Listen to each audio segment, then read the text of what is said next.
Hi, welcome back to a novel lunch. I am so excited to bring you a guest again today. Today we have Kara O'Neill, and let me tell you, I have admired Kara's work for so long. I am just thrilled to have her here. Welcome, Kara. How are you doing today? I'm good. How are you? Wonderful. I want to thank you for stopping by. I'd like for you to share with us your editing, or your not your editing, but your plotting procedure. I mean, I know that you've written, I don't know, you've been published for 12 years and you got, I don't know, 30, 35. I don't know how many novels. You got a bunch out there for such a short period of time. So I Yeah. was just curious as to how you plot out your novel or your series or whatever that will allow you to be so prolific. Well, thank you so much for having me. This kind of stuff, talking about books and talking about writing, is so much fun. I'm so glad that I decided to do this. And I'll tell you, it was not something I planned on doing at all. English teachers in high school would be shocked. However, my major in college was writing intensive. One of my professors, I had to write papers all the time, research papers all the time. And one of my professors, when she gave my paper back to me, at the end bottom of it, it said, "Have you ever thought about being a writer?" And I was really shocked by that. But I mean, I was a big time reader. I read everything. Like I've read, of course, I've read romance novels, but mysteries. I've read science fiction. Not a huge fan. I've even read football books and baseball books. Like I read Lou Holtz's football. I read his book. I love that book. That was a good book. Yeah. But anyway, I mean, I read a lot of different things, and so I was a big time reader. And my sister, I didn't like the way a book ended one time, and I was really just so irritated by it. I just was irritated. And my sister said, "Well, Kara, make up your own ending." And so I was like, you know what? Yeah. So I did, and I get way too attached to characters. It happens, and that's probably the biggest thing when I plot a romance or when I plot a book. It's the characters that draw me, you know, that I get connected with, and so I have to tell their story or the story that's, starting to play out in my head. But I did. I rewrote the ending to that book, and I liked it. My ending was better. And then Of course. when I Of started course. reading, I would be like, "Oh, it would be so great if this happened." And sometimes it would. Most of the time it didn't, but sometimes it would happen the way I kinda, like, thought about it. And, it was always really cool when that would happen, and so, I don't know. I'm a big daydreamer too, so Well, I hear you. I know that feeling. That's kind of what started me writing is I got so tired of reading stuff that I was disappointed in. yeah. And I say this, I laugh about it now. I say, I don't know if that was hormones because I was pregnant with my daughter who just turned 43 yesterday, February the 8th. And so I didn't know if it's hormones or if it was, or what it was, but that was the impetus of starting me writing because I thought I can do better than that. But then, as you know, writing and writing well are two different things. And it's Yeah. funny that your college professor said that because my high school creative writing teacher said the same thing to me. And I'm like, oh, yeah, that's not going to happen. Here I am. Here we are. I mean, and it is a hobby. It's not my full-time job. It is a hobby. My full-time job is I'm a teacher. I was a teacher for a long time, and I still work at a school, but I am a special education campus specialist. So I'm in charge of the department. So I don't actually teach students anymore. I teach them through like working with adults. And so that's my job. I've been at the same campus for a long time, 28 years. And it's actually where I went to school, and one of my former teachers still works there. Wow. Very family oriented school. Yeah. So the summers allowed me to write and to spend some time doing that because I didn't have to, work. I had little kids, so that also made it to where it was a little bit difficult to do what I wanted to do. And I didn't write for a while, and then my husband bought me a laptop, and that was the end of it. I started writing after that. But I guess my main thing is I get a character in my mind, and I think about who they are and what their personality is. And once I do that, then I think about who might play off of that. So I think some people often say that most of my books are like an opposites attract kind of thing, that they're opposites most of the time. And maybe that's true. I don't know. I haven't really thought too much about it. So But you don't, I'm going to jump in here with this question while can remember it. So you don't write for the genre, so to speak. You don't you don't follow a formula or a genre. You just write the story of your heart, and then it's evidently found some readers because people love your books. I like that. I'm the same way. I don't always know what the genre is or exactly what the rules are, the tropes are around that genre until I finish the story. Yeah, I don't really have any idea. It's about the characters and however they're going to work together. And it is a romance because it is about them falling in love, but it's also about their life and as they move through their life. The book that won an award most recently, Prickly Poppy, is definitely opposites attract. They were, and I knew they were Okay. gonna be because she was gonna be a prickly poppy, and so I needed so she was gonna be, um, you know, very proper. That's what she was gonna be very proper, and so I needed somebody to play off of that, so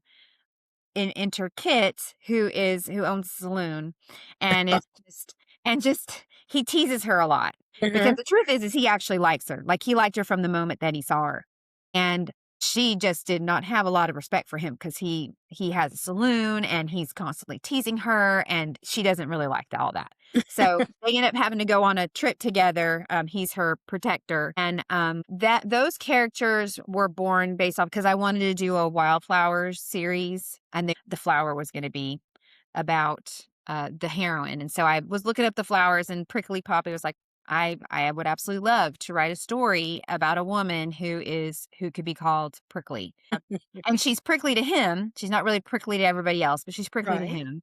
And so that's how it starts. And so no, I don't necessarily pay attention to what makes a good romance. It's really about the characters and how you have to be true to them. You have to take care of Right. them because when you take care of the characters, you're going to tell a good story.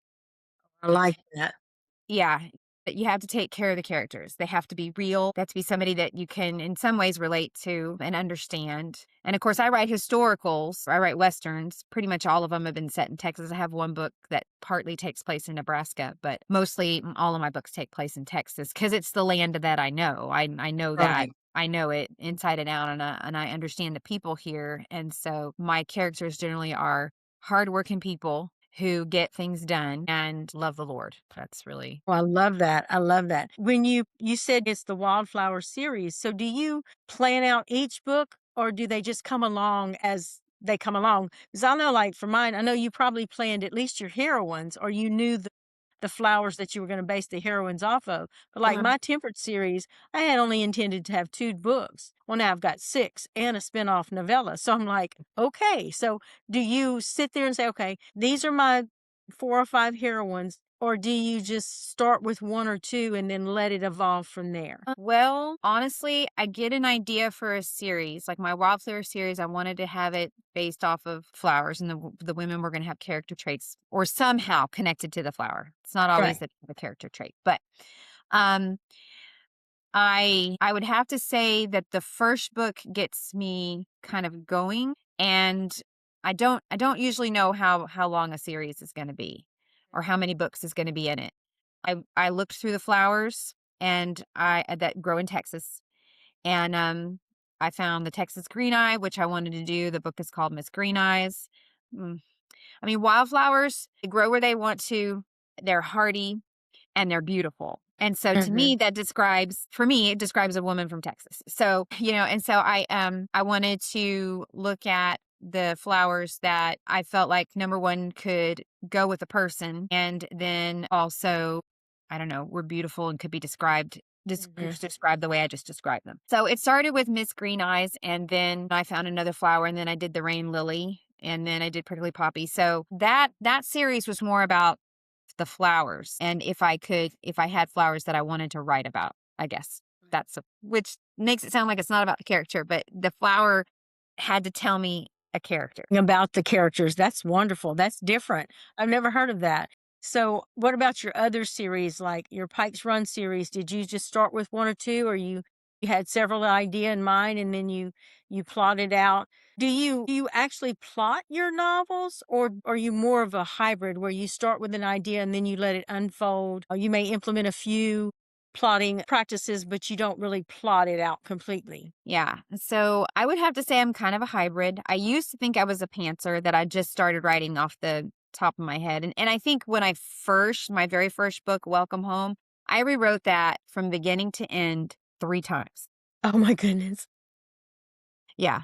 Because I was getting used to writing and understanding what my voice was and how I was gonna tell a story. So, my Pikes Run series it's long. It's got 19 books in it, and it's about 2 main families, and so I had in Welcome Home, I created the 2 main families, and I started from there. But to answer your question, when I am thinking about a book, and I would have to say in the last 7 years, this is how it's gone on for me. The beginning wasn't like this, but as I got used to who I am as a writer and how I want to tell a story and how to tell a story, this is what I've morphed into. Basically, I determine if the book is going to be in a series, which I like to have things in a series. So everything I've done has been a series. Really have any standalone anything. And so I decide, okay, what's this series going to be about? The Pikes Run series, I have 3 series. The Pikes Run series is about 2 main families and centers around a little town. So it's almost like for me, because I loved Little House and I loved Anna Green Gables. And that's Right. where I went first when I first started to write. I was like, I wanted to have a town that everybody loved, like you did in Little House and in Green Gables. So, and characters that you love. So that's what I wanted. And so that's where I started. My Gamblers and Gunslinger series, that's the second series that I wrote. It's about one person is a gambler and or a gunslinger. Somebody's going to be a gambler, somebody's going to be a gunslinger. And then it went on from there. And then we've already talked about the wildflowers. I do that first. And then after that, once I know if it's going to be a part of a series and what it centers around, then I think of my main problem. Like what are the characters working against or what are they working for? So one example would be Joetta's Legacy. That's my book 5 in my Gamblers and Gunslinger series. And I decided, and I also think about all the other stories I've written and what I've done prior, and so I try not to repeat. It still has happened a few times, like I have repeated something, but I try not to repeat anything. So this Joetta's Legacy really was about the hero is seeking revenge, and he actually wants revenge. He's not hoping for it. He's not like necessarily seeking it out, and he stumbles across the heroine who ends up being the perfect avenue for revenge. And so that book 5 for Joetta's Legacy, basically centers around the external problem is the exacting of revenge, of vengeance. Okay. And then when I was thinking about the characters and I was thinking about, well, once I know it's going to be about the basic external conflict, okay, let me look at my characters. And again, that's where I really spend a lot of my time. I really get to know them. I think about them a lot in my head and I have them talk with each other and it helps me understand who they are. But the main thing is also like with Joetta, I knew I wanted her to be, or what I decided, I don't want to say what I knew. What I decided was she was going to be sort of introverted because he was going to be a notorious gunslinger. And so Mhm. here we are again with how do they play off of each other? So it's like an opposites attract, which I don't mean to do, but I like to have that differing positions of where they're coming from because they need to be a little bit different from each other, in my opinion, because it gives them their own personality. It gives them their Right. own identity. So they need to be a little bit different from each other. If that makes them opposites and it becomes an opposites attract kind of deal, then that's fine. So Joetta is going to be an introvert and Caleb was, and he's the gunslinger. He's a gunslinger and he's a gambler, but that's on the side. That's not on the side. It's just that's how he makes his money. But generally speaking, he is a gunslinger and he's notorious. So he sets out, of course, to get his vengeance once he figures out who she is and who she's connected to. He starts to try to use her to get back at the person he wants to get back at. And it's an interesting thing because like I said, she's introverted. Technically, like she's socially awkward and she's trying to learn how she can make friends. She wants friends. And Mhm.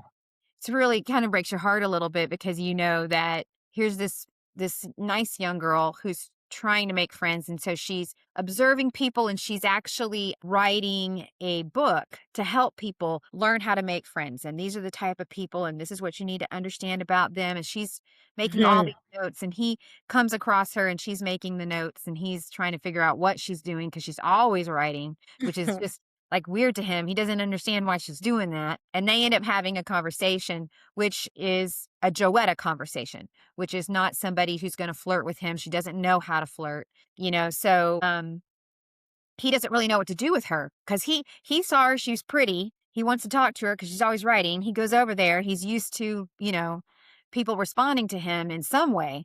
And she basically just is sort of like, "Why'd you come over here? What made you want to talk to me?" Sort of thing. And Right, right. so he's like, "I what?"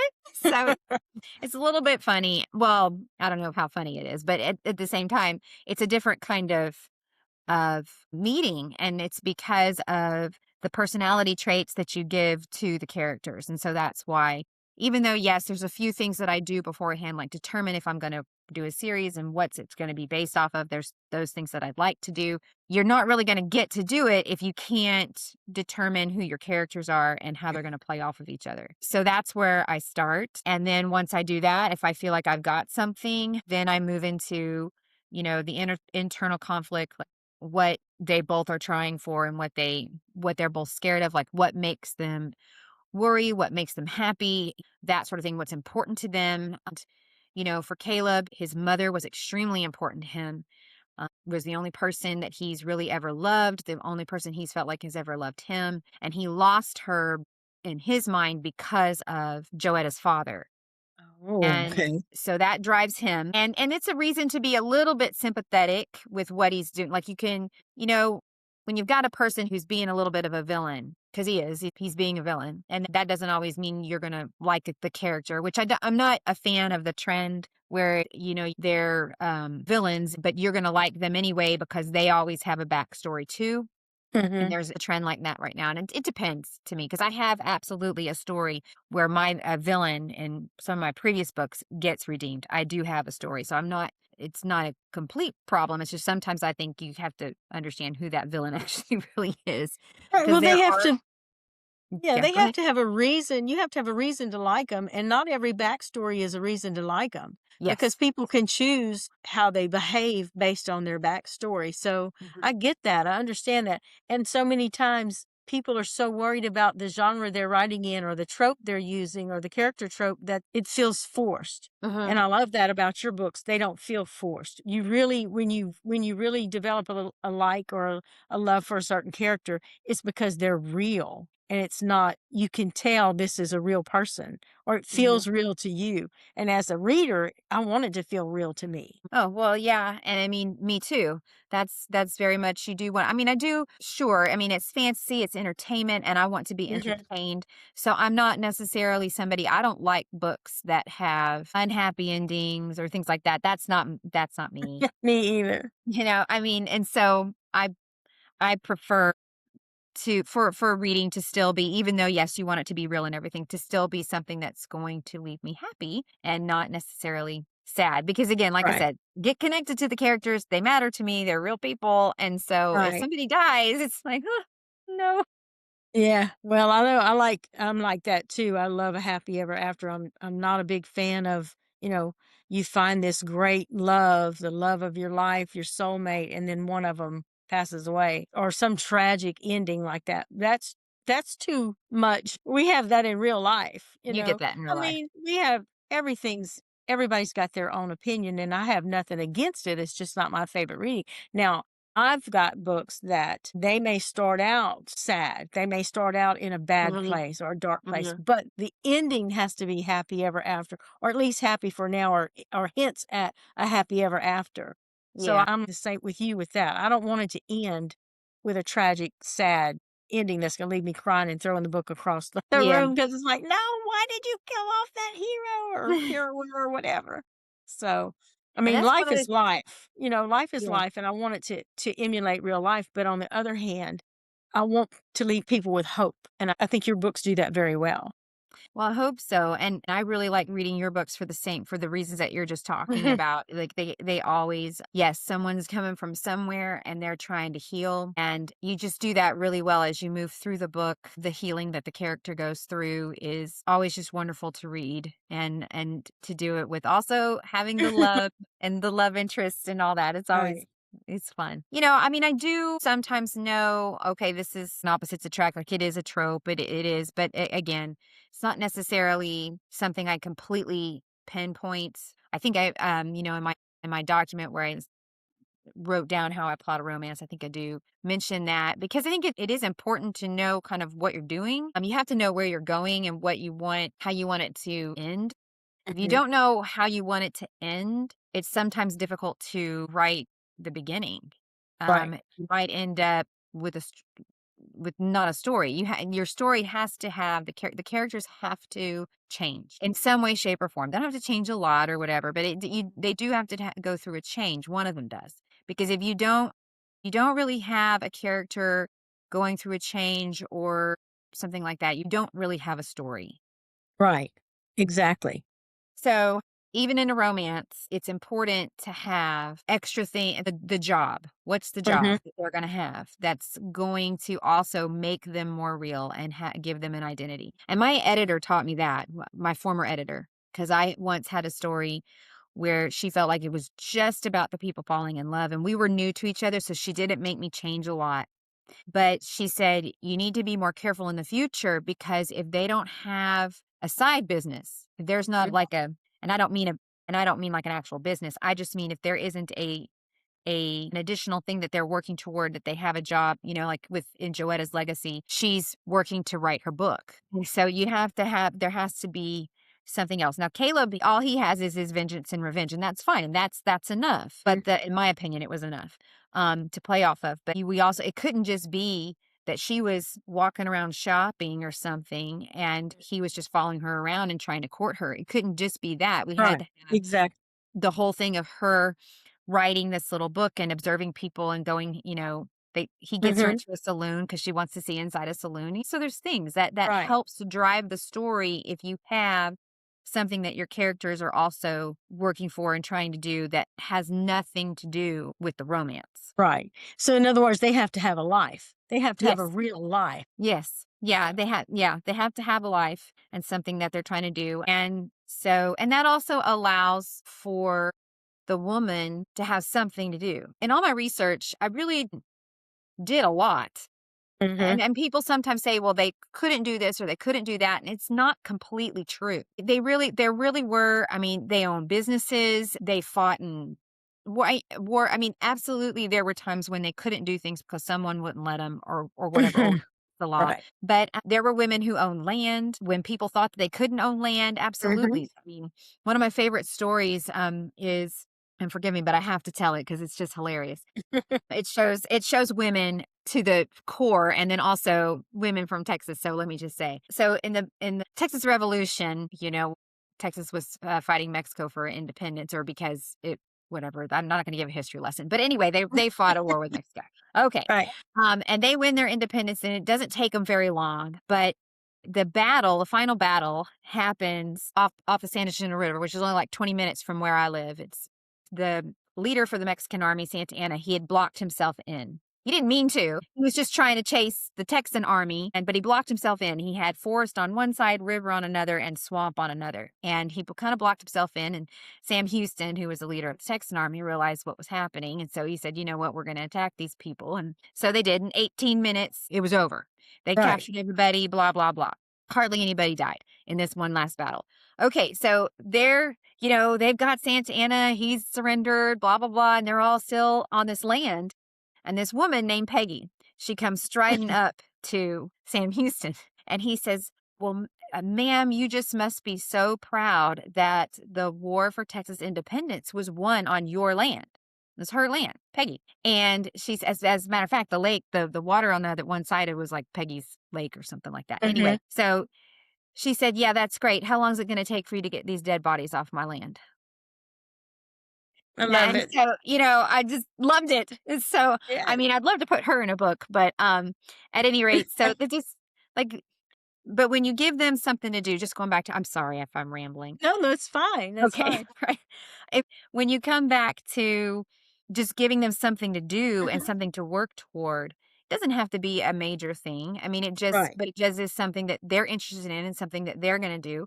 It shows that they are capable and they they were capable. Because again, there were so many women who did a lot of really Mm. cool things. And yes, sometimes it gets buried and sometimes it's known. It just depends. But it's nice to write, to do this research in the eras that I usually write in and find just amazing women who did amazing things. And I try to put that in my books. They get things done. They do what they're supposed to do. There's not a lot of complaining about it, and they just get done what needs to get done. That is wonderful. I like that. I like that thought and that idea. So let me ask you this one more question. Uh-huh. If you had to give somebody some advice that's writing a series or thinking about writing a series, how would they keep the plots separate? Make sure that their characters stay the same throughout, meaning eye color, hair color. Do you keep that in a folder or on a board, a storyboard, or especially one that's got 18 books in it? How do you keep, wait, no, I killed him off over there. I can't use him. How do you keep that straight? Yeah. So with my Pikes Run series, I had to write a cast of characters. Once I was like had gone into the fourth book, I was realizing I'm having townspeople. Like I had the Undertaker, and he's not a person part of the town, but he's not in the two main families. But I had created an Undertaker in one of my books. I'm like, I need to remember who he is, and I need to Right. remember what he looks like. Oh, and I realized that about the fourth book. And so I made a cast characters. I figured out the years they were born. I had to write all that down to make sure I kept their ages straight. I also wrote down all the townspeople that I'd had. I had to go back through some of my books that I already written, and I had to write that all down. The other thing I had to do was I had to make a map. So taped together I taped together all this like printer paper, and and then I just sort of drew out what and I'm not good at, like, I hate describing houses because I don't know how to do it. But so I'm terrible at plotting out a town, but I had to do it.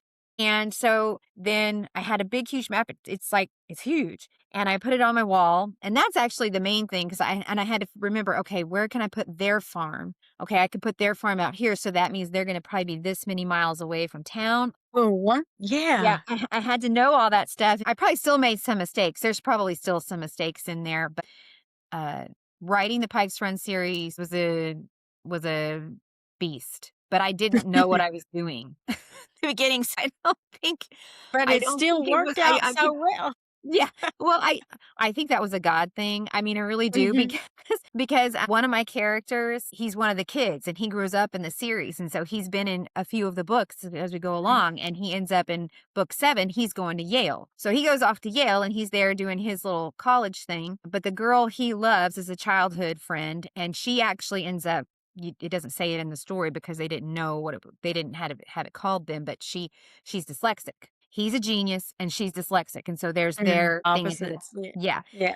Yeah. So he comes home and he realizes he's in love with her. She's been in love with him for forever, and she's trying not to get back into love. She wants to forget him, and he's trying to figure out, "But I love you," and whatever. So he's trying to win her back. And when he proposes, one of the things that she says, the reasons why she can't marry him is because she's dyslexic and he's really smart and he doesn't understand if they have kids who are dyslexic, he's not going to be able to handle that. And she thinks she's stupid. So he's trying to Mm. now prove that she's not stupid. So and I'm sorry, I feel like I'm rambling, but just to show you how it worked out, because in previous books, he was at Yale and I didn't know this was going to happen, but he recalls when they were growing up, one of the times that she was able to read very easily was when a note had been pressed up against a stained glass window and it was a colored overlay. And she was able to read the words without stumbling. And he Mhm. recalls that. And so he's like, I need to go talk to this person. The person he needs to talk to is Louis Tiffany, who made colored glass. Because I know he's the jeweler, but he also made those Tiffany lamps. Mm. And he needs to talk to. Well, he knows this person because when I was doing my research for this particular book, he built Mark Twain's house and he put stained glass in it, and that happened in where Yale is. Yep. And so that all worked out. And I was like, I didn't plan that. That's just it was like, oh my gosh, this is how I can get him connected to Louis Tiffany. So I mean he went to New York to talk to Louis Tiffany, but Right. that's how he knew him. So like it did like a few times was like, oh, that works well. It's nice, kind of makes you feel like, well, maybe sometimes I do know what I'm doing. Well, Kara, I gotta say, I think you know what you're doing. Start giving yourself credit for that because you are a very prolific author, and I appreciate you coming on a novel lunch and sharing your expertise with us. Is there anything you'd like to add before we close out? No, ma'am. I just want to say thank you so much for having me. This is a lot of fun. I really like talking about books and writing. And my son, who's at Texas Tech, he's just now told me he's going to change his major because he wants to be a writer. Oh, that's great. That's wonderful. It's always good to influence those coming Hmm. behind us. Well, we thank you for coming. I'm just Thank going to you. talk to the listeners a little bit. Okay. Kara has given us a document that explains her plotting technique a little bit more thoroughly than what she was able to get through in a conversation. It usually works out that way, but that's okay. We love it. And it will be on the website for you to download. Remember, this is all copyrighted material, and links to Kara's website and her books will be in that document as well. Thank you for joining us. Hope you have a great day. If you enjoy our content here on A Novel Lunch, please like, subscribe, and share it. If you'd like to support A Novel Lunch, there's a link to do so in the show notes. And if you'd like to work with me one-on-one as a writing coach or for help with your project, you can email me, and a link for that's in the show notes as well. Until later, write happy.